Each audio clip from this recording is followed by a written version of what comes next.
Bonjour, bienvenue à tous. Nous sommes sur Radio Shalom dans C'était pas prévu au programme. Aujourd'hui, je dis bonjour à Myriam.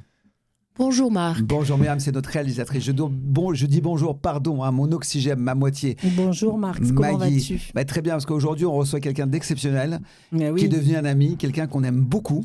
Qui a un habitué, on peut dire maintenant. Un habitué. J'aime bien ses habitudes donc d'ailleurs. C'est un homme, vous savez trouver, c'est un homme, qui a un cœur plus gros que le plus grand des cœurs. C'est quelqu'un pour lequel j'ai beaucoup d'affection, que va vous présenter Maggie. Et tu après... peux dire qui il est. Ah, je peux dire tout de suite. Je pensais que tu voulais le dire. Alors, son prénom, c'est Roland, et son nom de famille, c'est le même nom de famille que Maggie, c'est Pérez. Ouais, bienvenue, Roland Pérez. Bonjour Roland. Écoutez, merci à vous. Je me sens effectivement comme en famille. Il ne manque plus qu'un transat. J'ai des petits gâteaux, un très gentil verre d'eau. Un petit verre, on n'a pas de café, dommage. Mais non, mais c'est très bien, c'est très très bien. Alors Roland, merci encore une fois. Merci. Voilà, Roland est très fidèle. Voilà, on se disait que c'était la 3e fois qu'il venait et qu'il me disait en off qu'il n'y avait pas un livre qu'il n'était pas venu présenter ici. Mais aujourd'hui, on a vous deux. Êtes mon porte-chance. En tout cas, aujourd'hui, nous, on a 2 excellentes raisons de te recevoir et de t'avoir avec nous, mon cher Roland.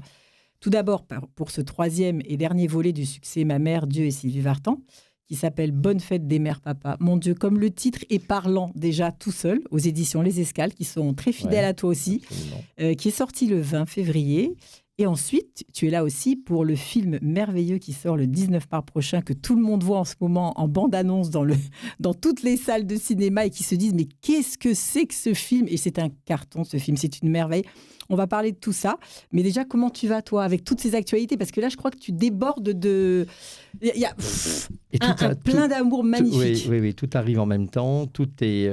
ce sont que des projets autour de la famille, autour de ma maman dans ce film, Ma mère, Dieu et Sylvie Vartan, autour de mes enfants maintenant, avec Bonne fête des mères papa. Donc oui, j'ai l'impression de nager en famille, je rentre en famille, je vis en famille, le Shabbat arrive, on est en famille. Donc un jour, il faudra que je sorte quand même de ça, que je m'affranchisse de mes enfants, de ma mère, de Dieu et même de Sylvie Vartan. Non, Dieu, je ne vais pas m'affranchir. Non, Dieu, non. Non, je ne vais pas m'affranchir de Dieu. Mais très belles actualités. Alors, ce dernier volet, il est...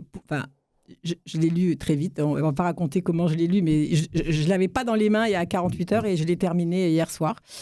Touchant, drôle, sincère. C'est une ode à la famille unie par l'amour, tout simplement, et ça fait du bien. Vraiment, ça fait du bien. On en a besoin en ce moment. Et tu veux que je te dise même, on a envie de faire partie de ta famille, en fait. J'ai dit à Marc hier soir, en fait, on a envie d'aller chez lui, on s'incruste, on se met sur le fauteuil, on lève les pieds, on s'assoit à côté de lui. Tu vois, Barreau rabat, comme on dit. Venez. Vraiment. Et je dirais même, on ne le voit pas assez. Exactement. Voilà, c'est ce qu'on s'est dit. Il y a beaucoup d'humour, et beaucoup d'optimisme. C'est la base, moi, je trouve, de ton livre. C'est une belle histoire. C'est ton histoire avec tes enfants sans leur maman chérie et que tu vas devoir remplacer. J'aime pas dire le mot, je l'ai mis entre guillemets d'ailleurs, parce que on remplace pas une maman. Non. Mais on peut essayer de faire quelque chose pour que les enfants en souffrent le moins possible. Donc, je sais pas vraiment si c'est le bon mot, mais en tout cas, tu es à travers ce livre un vrai héros. Pour tes enfants, pour ta famille, tes amis, et même pour tes lecteurs et tes lectrices, et même pour Marc et moi. Tu es un héros. Donc moi, je voudrais déjà juste te demander un truc. En dehors du fait que tu es un héros, si vraiment tu devais être un héros dans la vie, un héros d'un film que tu aimes, qui serait ce héros que tu pourrais être ? Celui que j'endosse un peu, Madame Bookfire. J'adore Madame Bookfire. C'est excellent, mais c'est marrant. En te posant la question, je me suis dit, est-ce que... Parce que c'est pas une héroïne, mais en fait, si dans le film, elle est magnifique. Madame Bookfire, si on remonte à plus loin, on aurait dit Tutsi. C'est vrai en plus. Alors, tu as réussi, en fait, à travers ce livre, pour moi, à transformer le deuil en vie, en fait. C'est-à-dire qu'en fait, on oublie presque que c'est un moment de ta vie, de votre vie avec les enfants et tout, difficile. Donc, cette force-là, d'où tu tiens cette force de pouvoir transformer la peine en presque en joie, en fait, finalement. C'est d'où ça te vient, ça ? Dans notre religion, on nous dit que les épreuves, Dieu nous envoie des épreuves, mais il nous envoie la force pour pouvoir les supporter, et il sait à qui il envoie les épreuves. Moi, j'avais une épreuve, une épreuve importante quand je suis né, puisque je ne pouvais pas marcher. Ouais. J'ai eu la chance d'avoir une héroïne de cinéma comme mère. On va en parler tout à l'heure. Qui a fait qu'aujourd'hui, évidemment aujourd'hui, mais à partir de l'âge de 7 ans, j'ai pu enfin marcher, je m'en suis sorti. C'est quand même déjà un miracle. Donc quand vous avez eu un miracle comme ça dans la vie, vous êtes obligé de croire en Dieu, et vous êtes obligé d'accepter les décisions de Dieu. Et si Dieu vous prive de quelqu'un que vous aimez, j'ai aimé évidemment très fort la mère de mes enfants, Dieu m'en a privé aussi mes enfants, je n'ai pas réfléchi. Il fallait que je me jette à corps perdu dans l'éducation de mes enfants, dans la vie de mes enfants, que j'avais déjà probablement du fait de mon enfance et du fait d'être resté très longtemps dans les jupes de ma maman et de ses voisines. J'avais développé probablement une sensibilité féminine. Donc j'ai puisé en moi ce qu'il y avait de féminin pour aussi avoir ce côté maternel. Et j'ai gardé évidemment mon côté paternel. J'ai reçu tellement d'amour dans la vie. J'ai une chance inouïe d'avoir reçu tellement d'amour que j'en déborde. Et que et en donner à mes enfants, en donner à ceux qui sont autour de moi, ça me paraît tout à fait naturel. Et donc j'ai cette énergie-là. Ouais, moi, à chaque fois que je parle de toi, je dis Roland, c'est la force tranquille, parce qu'on ne sait pas tout ce qu'il fait. Vrai. Il est quand même sur Europe 1 le soir, on en a parlé tout à l'heure. Il écrit des livres qui sont adaptés au cinéma, donc comme il est, c'est une sorte d'hyperactif, différent de moi, mais il est très hyperactif, donc il veut aussi voir comment sont développés comment il va développer le film, comment sont développés les livres, qui s'en occupe. En même temps, il est avocat, donc c'est pas un petit métier. On oublie que son premier métier, c'est avocat, et avocat, c'est-à-dire c'est très, très rigoureux, lire tous les contrats. Et en plus, il prend le temps de venir à Radio Shalom. Et je peux vous assurer qu'il dit que c'est un porte-bonheur, mais entre nous, il n'a pas besoin de Radio Shalom pour vendre ses livres.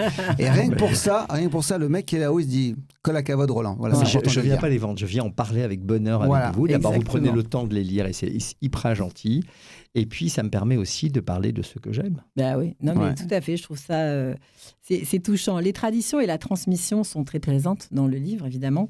C'est sans doute ce que tes parents t'ont transmis à toi, que toi, tu as transmis aussi à tes enfants. Moi, ce que je voudrais savoir, c'est est-ce que tes enfants, puisqu'on sait aujourd'hui à travers ce livre que tu es un papy extraordinaire, est-ce que tes enfants transmettent aussi la même chose à leurs enfants? Ils sont très joyeux, mes enfants, franchement. Ils sont très joyeux parce que je leur ai dit, quand on a perdu Lydie, ils étaient jeunes, je leur ai dit, écoutez, voilà, il y en a qui, sans leur... à qui on coupe un bras, à qui on coupe une jambe. Et regardez, ils gagnent des courses absolument incroyables. Ils ont des médailles d'or aux Jeux Olympiques. Ils ont une volonté incroyable. Et donc, nous, on va gagner. On a une jambe en moins, on a un bras en moins, une main en moins, mais c'est pas grave. On va quand même gagner, les enfants. Et c'est ce qu'on s'est attaché à faire. On est restés très unis, on est restés très ouverts. On a accepté l'aide des autres, l'aide familiale, l'aide amicale.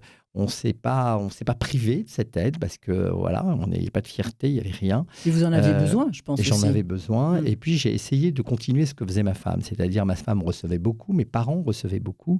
C'est quand même une tradition familiale dans les familles juives séfarades de recevoir, de partager. Ouais. Donc on a continué à rendre nos Shabbats extrêmement gais, le vendredi et le samedi. J'ai la chance d'avoir des enfants encore plus pratiquants que moi, donc ils sont chômeurs Shabbat. Donc le téléphone est fermé dès la tombée de la nuit. Pour ceux qui sont avec les enfants, ils dorment chez moi. Donc on a vraiment un Shabbat complet, un Shabbat joyeux. Et cette joie qu'on a, cette joie de se retrouver, elle irradie nos vies. Après, on a tous, comme tout le monde, des problèmes. Il faut payer la taxe foncière, il faut payer la taxe d'habitation, il faut payer On a tous des factures à payer, on a tous et puis parfois des problèmes de santé. Et puis les gens qui nous entourent aussi peuvent avoir des problèmes et on est très touchés et percutés par leurs problèmes. Donc, mes enfants sont extrêmement ouverts. Précisément parce qu'ils ont été percutés par leur propre malheur, donc ils sont ouverts au malheur des autres, ils accompagnent aussi les autres. Et je me dis qu'on a réussi notre vie quand on ne vit pas seul et qu'on peut partager les bonheurs et les joies et aussi parfois les grandes tristesses. Oui, mais c'est vrai. Et tu as l'impression d'ores et déjà que tes petits-enfants partent sur le même chemin. Oui, mes petits-enfants ont la chance d'être dans des écoles juives en plus. Donc, ils ont ces valeurs de partage, d'éducation, parfois de rigueur même, de fête, de joie. Chaque fête a sa signification. Moi, j'étais dans une école laïque. Je faisais les fêtes par tradition, mais je ne les faisais pas en comprenant. Et aujourd'hui, vous faites ça à la maison. Et aujourd'hui, voilà, c'est mes petits-enfants presque qui m'expliquent. Papou, je vais te le dire, à la fête. Papou, c'est mignon. Donc ils m'expliquent, ils sont jeunes, j'ai vraiment le bonheur et je raconte comment j'ai effectivement éduqué avec plein d'aventures, se mêler de la vie sexuelle de ses enfants, c'est pas rien, se mêler de la vie amoureuse de son fils. Mais je vais en parler tout à l'heure, mais tu avais un vrai nez de maman. Un instinct incroyable, incroyable. Parce que je disais, mais en fait, il a eu la réaction que Lydie aurait eu en fait sur tous les petits soucis que tu as rencontrés. Bon, elle m'a fait... Ah non, d'accord, mais d'accord. Moi, je voulais juste dire un mot. souvent on parle de transmission dans cette émission. Oui. Et s'il y a une personne qui peut reprendre ce mot-là, et en tout cas le représenter, c'est bien Roland. Oui, avec tout ce que tu as réussi à faire, parce que tu l'as fait au gré du vent, on va dire au gré de ta vie, sans vouloir imposer aux gens et imposer à ta famille.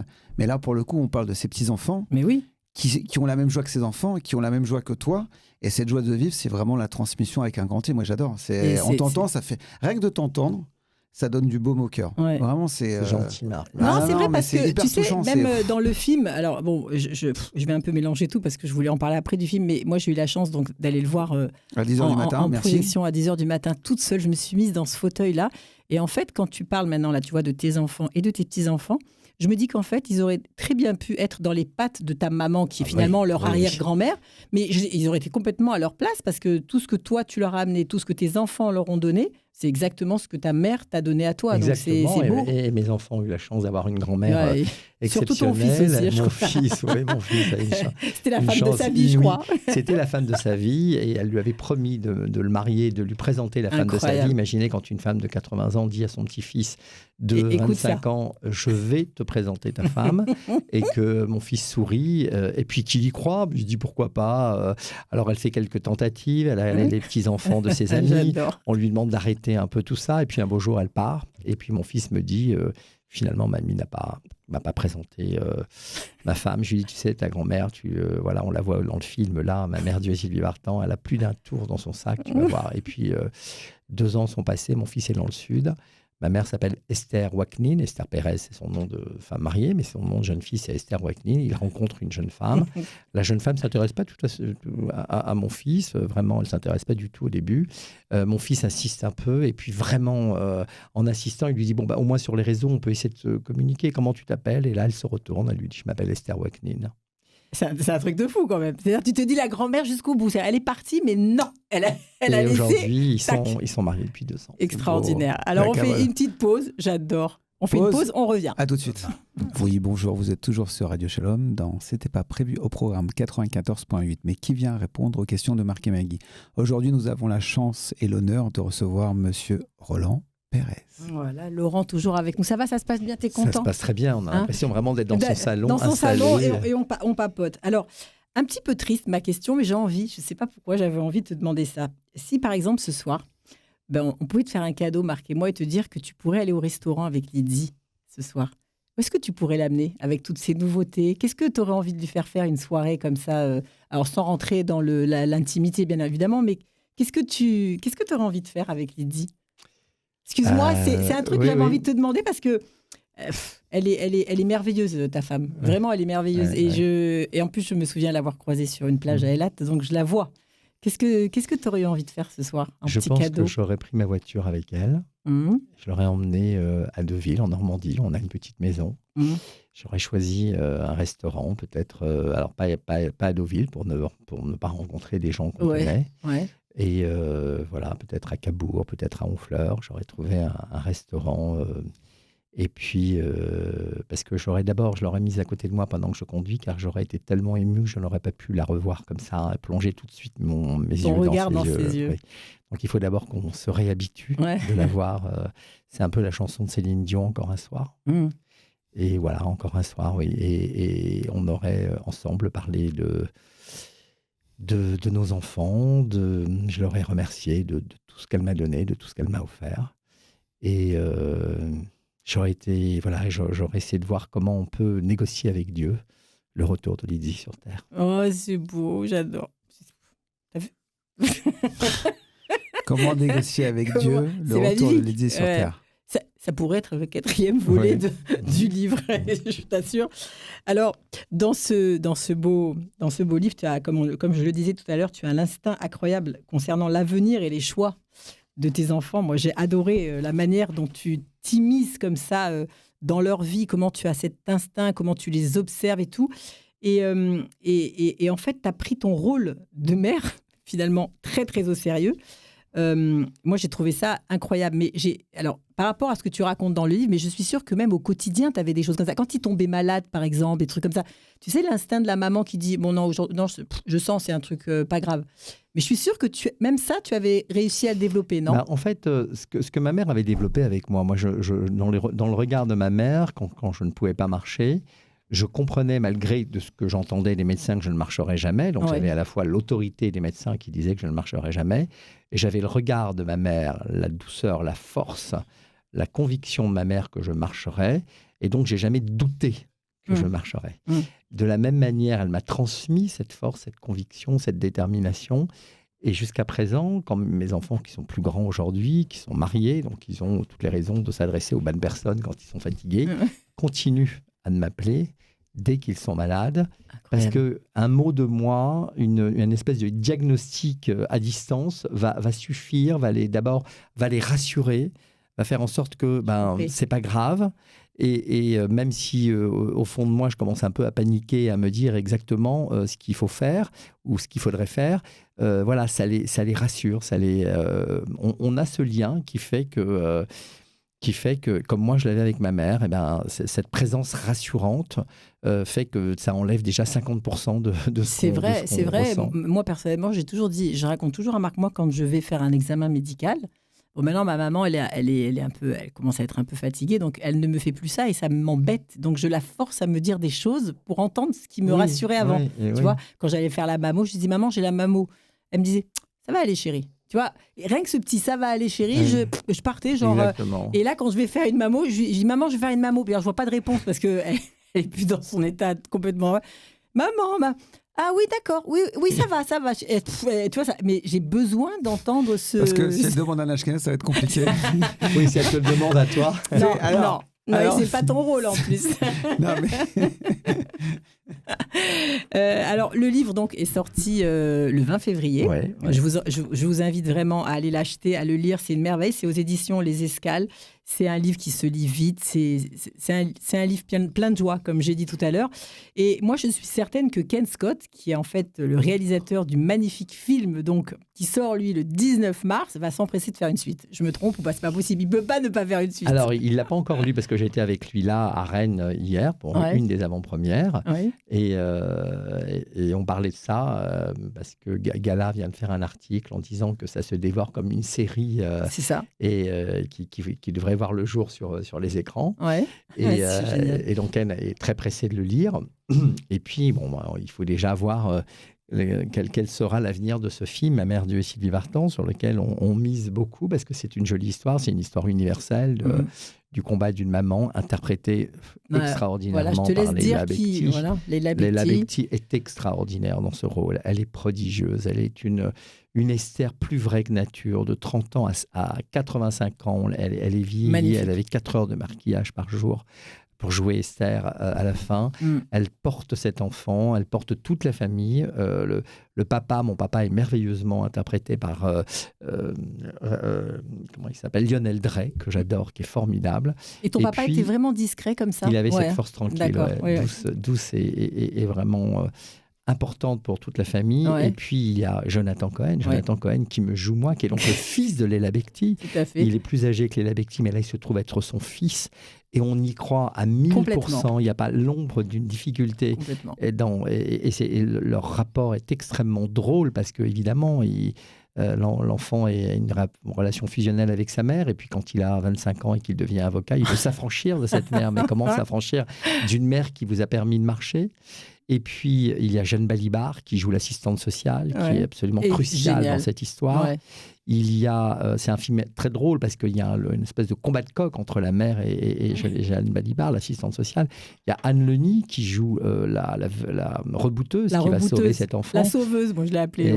Elle est extraordinaire, elle aussi. Et puis, ma femme est interprétée par Joséphine Japy. Elle est altière comme elle est solaire comme elle. Et puis, le petit grain de sucre et de sucrerie là, qui arrive à la fin du film, c'est Sylvie Vartan qui joue son propre rôle, parce que Sylvie Vartan a été prescrite dans un traitement pour un enfant alors qu'elle ignore toute cette histoire. Donc, le film a une vraie saveur, il y a un vrai suspense, il y a une interprétation. De la bonne encore musique, une fois. du coup, on entend beaucoup de chansons de Sylvie Valtran. Il y a une autre musique aussi, j'ai oublié le nom, tu vas me le dire. Alors, il y a Nicolas Herrera qui a composé la musique, est magnifique. Et puis, il y a pas mal après d'autres titres également. Puis, des titres, évidemment, qui sont légendes de Sylvie Vartan. Ouais, alors moi, je suis sortie, vraiment...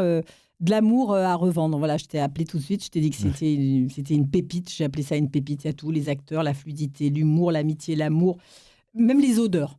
Oui, c'est-à-dire qu'en fait, odeurs, tellement il y a beaucoup de choses qui se passent dans la cuisine. Hein. Moi, il y a une chose qui m'a... Quand j'ai vu le teaser, parce que je n'ai pas vu le film. Quand j'ai vu le teaser... Je te l'ai bien. Tu m'as expliqué, mais je vais aller le voir. Tu m'as dit que tu voulais revenir avec moi, donc moi, je vais aller le voir.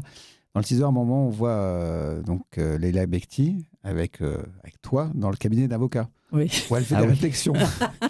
Mais en fait, pour ceux qui savent ce que c'est une mère juive, ou une mère juive, mais qui n'est pas forcément juive, c'est tellement typique à ça. Parce que ma mère qui est ashkénaze, elle est pareille. C'est-à-dire qu'elle est obligée de se mêler de tout, elle est obligée de donner son point de vue. C'est une ode à la maman universelle. Oui, exactement, sincèrement, elle peut être corse, elle peut être italienne, elle peut être musulmane, elle peut être... À la maman. À la maman.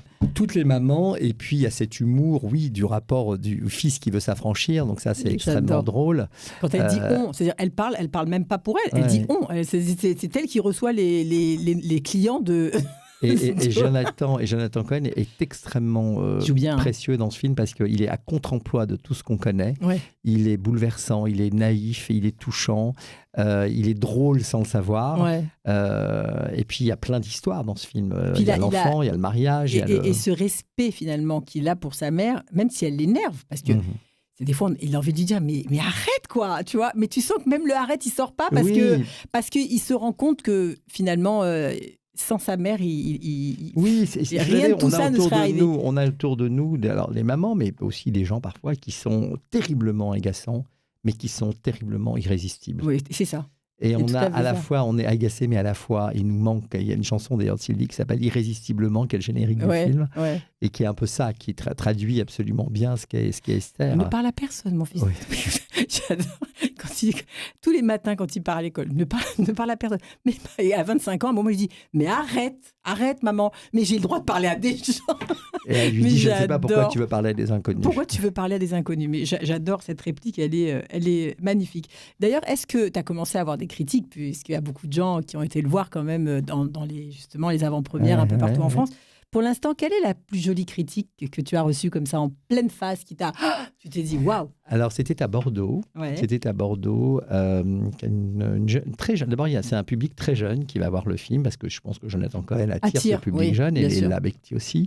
Donc on a eu vraiment des très jeunes qui sont bouleversés par le film, qui veulent revenir avec leurs parents pour voir le film. C'est un film transgénérationnel. Ils veulent venir en famille, donc ils disent je vais revenir avec ma mère. C'est l'occasion de lui dire je t'aime. Et une des jeunes filles m'a dit vous avez réussi dans ce film à mettre un sourire dans les larmes. Et des larmes dans les sourires. C'est très joli. C'est une très belle critique. Et je pense que c'est un peu le mantra de ce film. On passe du sourire aux larmes, c'est-à-dire qu'au moment où on sourit, il y a des larmes qui coulent. Au moment où il y a des larmes qui coulent, il y a tout d'un coup des sourires qui fusent. Ouais, c'est ça. Parce que le film et aussi il y a beaucoup d'humor. C'est une comédie, certes parfois dramatique, mais c'est une comédie. C'est vrai, et c'est vrai ce que tu dis parce que quand j'étais voir le film, on était peut-être une quinzaine, c'était des toutes petites salles. Et tu sais, souvent, parce qu'on en fait quand même pas mal, comme c'est des gens en général de la profession, ils se lèvent, ils me saluent, ils s'embrassent, au revoir et tout. Écoute, là, il y a eu un temps. Tu vois ce que je veux dire? Tout le monde est resté dans sa chaise, comme ça, bien dedans, moi la première derrière, et à se dire, waouh, tu vois, il est top ce film en fait. Tu vois, on est vraiment resté. J'ai vu, et tout le monde à l'unanimité, vraiment. Là, dans toutes les avant-premières, j'en ai fait 15 là maintenant en France. Toutes les avant-premières, franchement, les gens restent assis. Il y a une émotion. Ils sont bouleversés, ils sont touchés, ils sont percutés. Ça les renvoie parfois à leur propre histoire. J'ai eu beaucoup de témoignages de gens qui m'ont raconté leur propre histoire d'enfants, leur relation à leurs parents, à leur mère. Parfois le papa taiseux, la mère plus présente. Et puis il y a une jolie scène d'ailleurs du fils et du père dans le film qui est importante et sur lesquelles les gens reviennent très souvent. Très, très belle, donc, c'est vrai. Voilà, on ne va pas tout dévoiler. Non, on va surtout pas. Mais... Tu as assisté à tout, toi. Oui. Ah ouais, tu as mis ton grain de sel partout. Alors, je n'ai pas eu besoin de mettre mon grain de sel. Ils m'ont sollicité. Et puis, ils m'ont sollicité beaucoup. Ken Scott a beaucoup travaillé avec moi. Les acteurs aussi ont beaucoup travaillé avec moi. Il a dit quelque chose de très important en off, et j'aimerais qu'il le redise, parce que comment la production t'a repéré?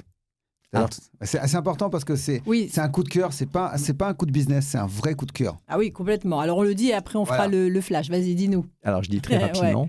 En fait, dans un premier temps, quand j'avais écrit le livre, il n'était pas encore sorti et j'avais fait un dîner chez moi avec plein de gens et est arrivée une amie, quelqu'un que je connaissais, mais je la connaissais pas plus que ça, mais elle avait été invitée par quelqu'un d'autre à ce dîner. Elle s'appelle Sophie Tepper et elle était productrice. Elle avait fait notamment un film très important qui s'appelle Elle adore, que j'adorais. Et puis en partant, je lui ai remis mon manuscrit qui n'était pas encore publié. Je lui ai dit, j'aimerais bien avoir ton avis, Sophie. J'aimais son intelligence, son acuité. Elle m'a dit avec plaisir. Ce que je ne me doutais pas, c'est que 2 jours plus tard, elle allait m'appeler en me demandant, mais est-ce que tu as cédé les droits, s'il te plaît? Ta mère est une héroïne de cinéma. J'adore. Et puis, parallèlement à ça, elle l'a apporté à la Gaumont. Moi, je ne le savais pas. Et la Gaumont, la présidente de la Gaumont, Sidonie Dumas, j'en parlais avec elle ce matin parce qu'on revenait de Rennes. Et elle me dit, moi, j'adore Isabelle Morizet qui officie sur Europe 1. Elle l'écoute le dimanche matin en faisant son émission. Voilà. Et puis elle me dit, j'étais en train de faire ma cuisine. Et tout d'un coup, j'entends ma mère, Dieu et Sylvie Vartan. Je dis, mais enfin, qu'est-ce que Dieu et Sylvie Vartan vont faire dans cette affaire? Je me suis assise, j'ai écouté ton histoire insensée, invraisemblable. Et j'ai dit, comme Sophie Tepper, on tient une héroïne de cinéma. J'ai appelé mes équipes le lundi et mes équipes m'ont dit, mais on a reçu le livre. Donc il y a eu une espèce d'alignement des planètes. C'était une évidence. C'était une évidence. Et ça a été très vite après. Ouais. Magnifique. Alors, on va laisser place à Pierre Gandus pour le flash et on revient tout de suite après avec Roland Pérez. Bonjour, vous êtes toujours sur Radio Shalom. On reprend nos esprits après le flash international de Monsieur Pierre Gandus sur 94.8. Dans l'émission C'était pas prévu au programme. On continue notre tour d'humanité, notre tour d'amour, exactement. Tour de cœur avec notre invité qui est juste une bombe atomique. J'ai nommé Roland Pérez. Alors Roland, qu'est-ce qu'ont pensé tes enfants du film ? Alors mes enfants, évidemment, tout comme moi, ont été extrêmement bouleversés. On a vu le film une première fois. Je crois que moi, j'ai rien vu du film tellement j'avais mes yeux sur eux. Embué, j'arrivais pas à être un spectateur lambda. Quand vous voyez votre vie, enfin voilà, je me dis voir sa vie déjà sur grand écran, ça paraît impossible, incroyable. Je me pince tous les jours déjà. Donc mes enfants étaient un peu dans le même état. Ils ont été contents de retrouver leur grand-mère à 30 ans. Ils ne la connaissaient pas. Donc ils ont retrouvé l'histoire, mais avec des images animées. Donc c'était pour eux très important et très fort. C'est une chance, je trouve. Hein. C'était une chance. Ils ont retrouvé évidemment l'émotion de leur mère, même si les scènes avec Lizzie et jouées par Joséphine Jaffe sont en deuxième partie du film. Et ils ont été extrêmement émus, mais il fallait qu'on voit le film une deuxième fois. Et on ne pouvait pas le voir qu'une première fois, donc il a fallu du temps. On l'a vu une première fois, on a cuvé cette émotion. On est parti, et on ne voulait pas le voir tout de suite. On a attendu quasiment 2 mois pour cette fois-ci le revoir. Et moi, ils l'ont vu en 2 temps. Moi, je l'ai vu une deuxième fois cette fois-ci avec Sylvie Vartan, qui a été... Tu devais être très émue aussi. Très émue. Sylvie Vartan était très émue. Elle aime pas se voir. Le rôle qu'elle a dans ta vie, c'est incroyable, cette femme. Elle n'aime pas se voir. Elle n'aime pas se voir à l'écran. Donc, pourtant, elle est très belle. Elle est belle, mais elle n'aimait pas se voir à l'écran. Mais en fait, elle a tout oublié. Elle était très, très, très, très émue. Elle m'a pris la main à plusieurs fois, à plusieurs reprises, elle a pleuré, elle a beaucoup ri. Elle m'a dit que c'était un rôle extraordinaire pour une actrice comme Léla. Elle était emportée, bouleversée par Léla. Et je l'attends. Donc oui, elle a aimé. Donc là, c'est cette deuxième fois. J'ai vu le film presque comme un spectateur lambda. Et je dois vous dire que j'ai adoré. Je me suis dit... non, mais je dis la vérité. Je me suis dit, ça, c'est du cinéma. Ouais. On se déplace parfois avec les plateformes. Aujourd'hui, on a quand même pléthore de choix, de séries, de films. La télévision, je trouve qu'aujourd'hui, comme ils savent qu'il y a ces plateformes, je trouve qu'ils font des efforts incroyables dans les séries qui nous sont proposées. Et même les unitaires, ce qu'on appelle les fictions unitaires qu'ils nous proposent, sur France 3 notamment. Donc, Oui, on a quand même un choix énorme. Et donc, quand on va au cinéma, on cherche à avoir un peu l'exceptionnel. Et c'est pour ça, d'ailleurs, que le cinéma souffre un peu, parce que pour construire des films, pour avoir des financements, pour avoir le financement des chaînes, c'est compliqué. Et là, franchement, c'est du vrai cinéma, quoi. C'est du grand cinéma, avec de très très bons acteurs, une belle histoire, franchement, universelle, et qui vous donne plein d'optimisme et de force. Voilà, une très belle musique, vraiment... Ken Scott on traverse 50 ans, on ne s'ennuie pas une seconde. On ne voit pas le temps passer. On commence en 63 et on finit en quasiment 2017. Donc, vous voyez, c'est incroyable. Et Leïla qui vieillit, on ne se rend même pas compte, en fait. On la voit vieillir comme si c'était normal. Mais oui, parce que c'est normal. Elle joue, je vous dis, pour moi, c'est la plus grande actrice pour moi du cinéma. Et je le dis alors qu'elle est une très bonne actrice, hein. Mais pour moi, c'est la plus grande actrice du cinéma. Oh non, elle est scotchante. J'avoue qu'elle est scotchante. Dis-moi, si tu devais définir ta maman, Esther, en 2 adjectifs, comment tu la définirais? En adjectif, déterminée. Oui, ça oui. Violemment déterminée. Ouais. Et irréalité. Ah ouais. Elle ne vit pas dans la réalité. Pour pouvoir faire ce qu'elle fait, il ne fallait pas vivre dans la réalité. Ouais, complètement. Mais c'est ce qui la pousse à réussir ce qu'elle fait. C'est pour ça, d'ailleurs, bien sûr. Mais parfois, il ne faut pas vivre dans la réalité pour accepter. Toi, tu as des rêves, et tes rêves, et ton irréalité de vie, ta deuxième vie, qui n'est pas un registre, mais qui est ce compositeur magnifique que tu es, cet interprète que tu es. Il faut croire à tes rêves, et cette irréalité, elle t'amène à accomplir. À chaque fois que je te vois à la télévision, à chaque fois qu'il y a un reportage sur toi, j'ai l'impression d'être Esther qui applaudit ses enfants. Je suis à 2 doigts de te dire, m'chique pas là. Mais non, parce que c'est extraordinaire, c'est m'chique ou pas là. Tu sais que pour rigoler, quand j'ai été chercher le livre, je dis à mon fils, t'as de la chance que je fasse pas comme la dame dans le livre. Il me dit pourquoi alors? Je dis parce qu'en fait, à chaque fois que son fils sort de la maison, elle embrasse ses 2 yeux, elle fait me coupe pas là, me coupe pas. Ouais. Il m'a dit je te tue. Il faut savoir que Maggie, quand on part en vacances, tu sais ce qu'elle fait? Elle jette de l'eau. Mais moi, je connaissais pas ça. Et la première fois, j'ai dit qu'est-ce que tu fais? Il me fait faut jeter de l'eau pour revenir plus vite et en bonne santé. C'est ça. J'aimerais dire une phrase de Claude Lelouch que j'adore. Oui. Cette phrase, tu vois, elle est restée là. Il l'a dite une fois. J'aime beaucoup les punchlines qu'il fait parce que qu'on aime ou qu'on n'aime pas Claude Lelouch, qu'on aime ou qu'on n'aime pas ses films, c'est quelqu'un de très intelligent. Et un jour, il a dit on ne meurt jamais d'une overdose de rêve. Ouais, ça c'est vrai. Alors moi je reviens encore à Esther parce que j'adore Esther et je suis sûre que c'est une femme qui aurait si on devait si elle avait dû choisir elle comme ça pour une cause bien particulière, on lui dit voilà Esther, choisissez une cause et faites-en un jour férié. Qu'est-ce que serait ce jour férié d'Esther? Je crois que c'est l'égalité des femmes. C'est l'égalité des femmes et des hommes, parce qu'elle était de ses voisines, tu sais, je vais te dire. Alors, elle réunissait ses voisines, ses voisines à l'époque, dans les années 70, les femmes étaient vraiment à la maison, les hommes étaient au boulot, ils allaient au bar tabac dépenser quasiment la paye parfois pour jouer au tiercé, ils buvaient un coup dans le nez, enfin voilà. Et donc, ce n'était pas le cas de mon père, mais c'était le cas souvent des maris des voisines. Et elle venait se plaindre évidemment à ma mère qui faisait ses petits conciliabules l'après-midi. Moi, j'étais à la télévision, j'étais au spectacle avec ses voisines qui venaient de tous les pays, qui étaient d'origine musulmane, qui étaient italiennes, qui étaient françaises, qui étaient chinoises. C'est vrai qu'avant, c'était il y avait vraiment un métissage qui était extraordinaire et qui était fort et qui nous portait à tous. Et ma mère leur donnait des conseils en disant tu dois mettre ton mari ce soir sur le canapé, tu dois te refuser à lui. Moi, je ne comprenais pas ce que ça voulait dire refuser à quelqu'un.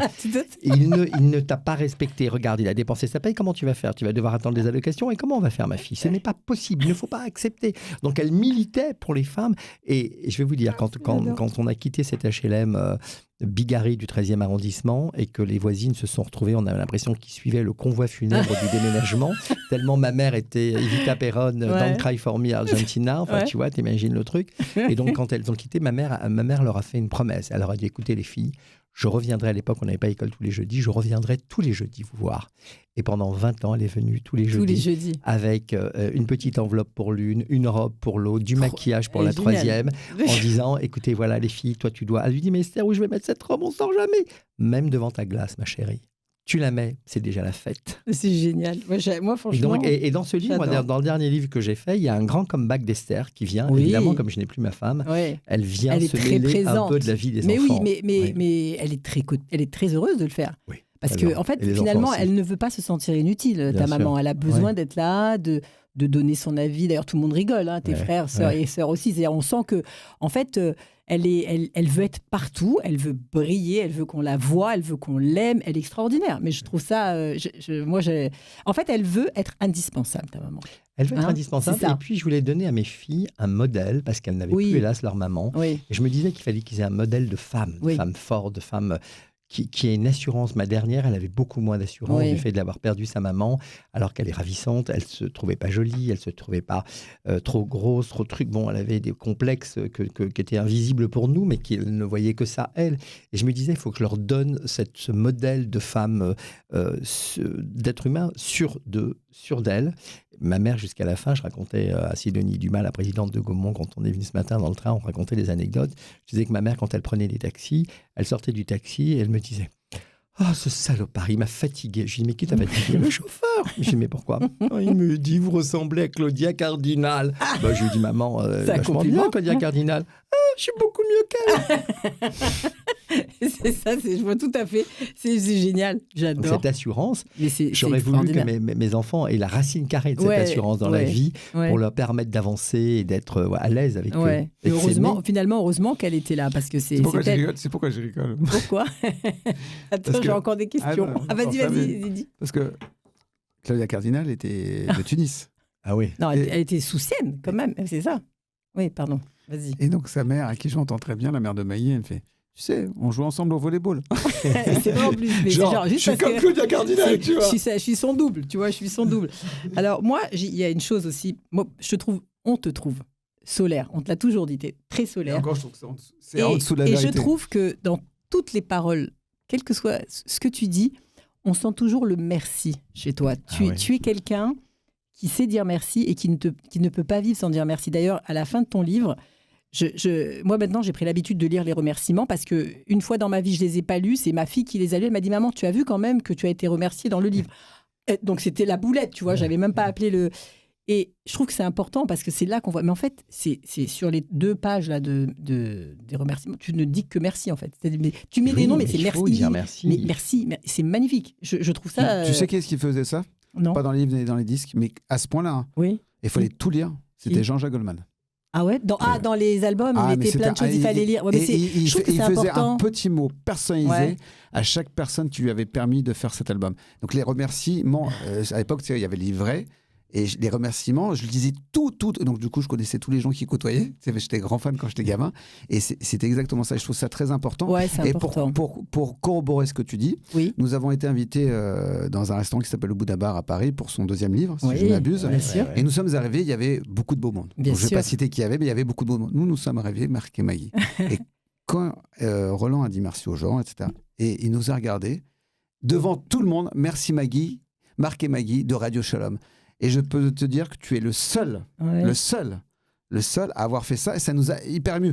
Pas parce que tu nous as remercié devant tout le monde. En fait, c'est d'avoir pensé à nous. Je me suis dit, le mec, il a tout Gaumont avec lui. Il a toutes les gens les plus connus de Paris. Et il nous a vus de loin. Et je veux le dire à la radio parce que non seulement t'es un mensch, mais t'es vraiment quelqu'un avec un gros cœur. Non, mais c'est important. Ce que tu me dis me touche, mais enfin, moi, ça me paraît tellement naturel. Mais apparemment, non. Voilà, moi, je le dis. C'est important de dire les choses. Non. Alors, donc voilà, tous ces merci. Moi, j'ai trouvé que finalement, que ce soit les livres ou le film, et ensemble, les deux, tout ce que tu as fait jusqu'à maintenant dans cette partie-là de ta vie, je trouve que c'est un cadeau que tu as fait à ta famille. Et pas que à ta famille d'ailleurs, à tes moi, amis. Je crois que je me suis fait un vrai cadeau. Oui, je t'inclus dans la famille. Oui. Je trouve ça magnifique et je trouve ça... Comment je peux dire? C'est une chance de pouvoir faire un cadeau pareil, de se faire un cadeau pareil et de faire un cadeau comme ça à sa mère, à son père, à ses frères et sœurs, ses neveux, ses nièces, enfin tout le monde. Et alors, il y a une petite chose que j'ai aimée dans le livre, donc là je reviens un peu, parce que tout est mélangé finalement, hein, le livre, le film, etc. J'ai beaucoup aimé les femmes un peu qui t'entourent, que tu appelles mes amis ours. Oui, mes amis ours. Je trouve ça mignon parce qu'il y a un peu d'ambiguïté, on sent que ce sont tes amis, mais en même temps il y en a certaines, comme elles sont pour la plupart divorcés. Mes amis d'enfance. C'est tes amis d'enfance, etc., qui t'ont donné des conseils que tu n'as pas toujours. Qui m'accompagnent jusqu'à présent. On ne peut pas commencer une journée sans un café avec mes amis ours. Voilà, mes amis ours, c'est beau quand même, tu vois. Mes amis ours, parce que c'est des amis, mais c'est de l'amour, en fait. Oui, c'est des amis d'amour. Et parfois, les chagrins d'amitié sont aussi graves que les chagrins d'amour. Ah, mais je trouve qu'ils sont plus graves, moi. Oui, moi, je trouve qu'ils sont plus graves. Moi, je dis toujours que l'amitié, pardon, c'est de l'amour, mais en toute liberté.